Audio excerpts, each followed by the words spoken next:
When talking about Shabbat, what usually comes to mind to most Jews is Friday night. There is something very magical about Friday night. Walking home from shul, it's dark outside. Coming home, the candles are burning. We sing a song about angels.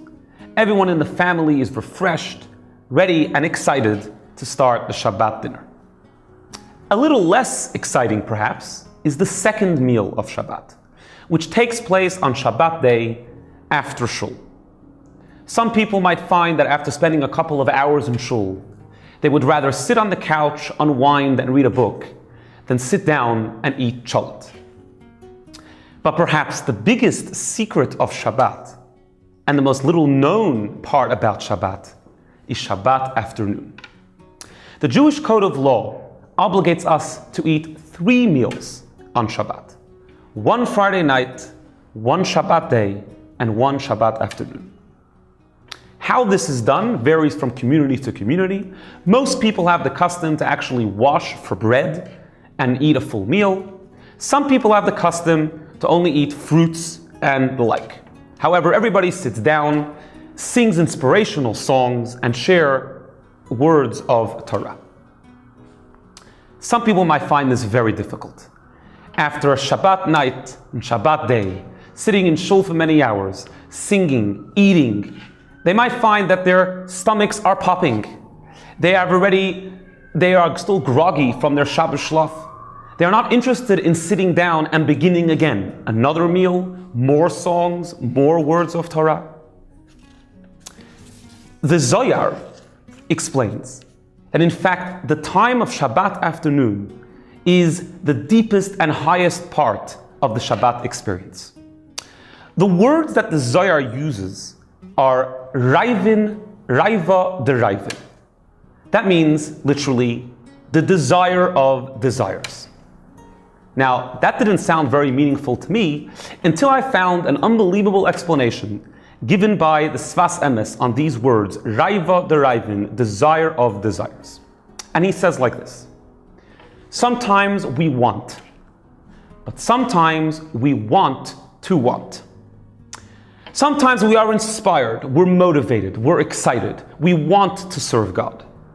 Generally, when we want to serve God, that eventually brings to an action that we actually do serve God, because we're inspired and motivated to do so.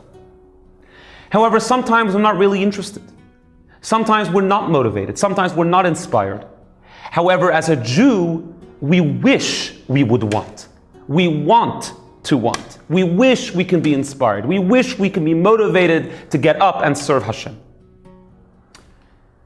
Perhaps the wanting to want is even deeper than the wanting itself. Because when you want to want, that means, and that expresses, that even though on a conscious level I am not interested, I am uninspired, I am not motivated, however, deep down, since this is who I am, I always want to want.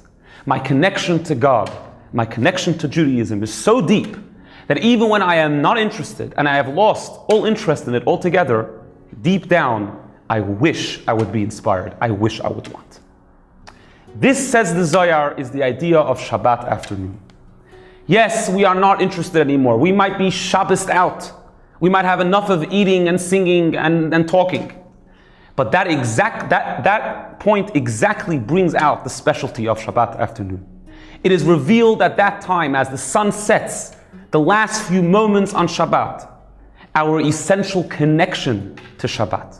Even when we're not really interested anymore, even when we are uninspired, we still love Shabbat, and we wish that we can really be inspired and enjoy Shabbat to its fullest level.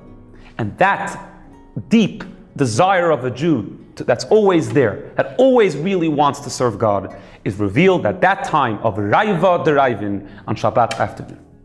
So this Shabbat project, don't only celebrate Friday night and Shabbat day, but find the magic and the secrecy and the secret of Shabbat afternoon. Shabbat Shalom.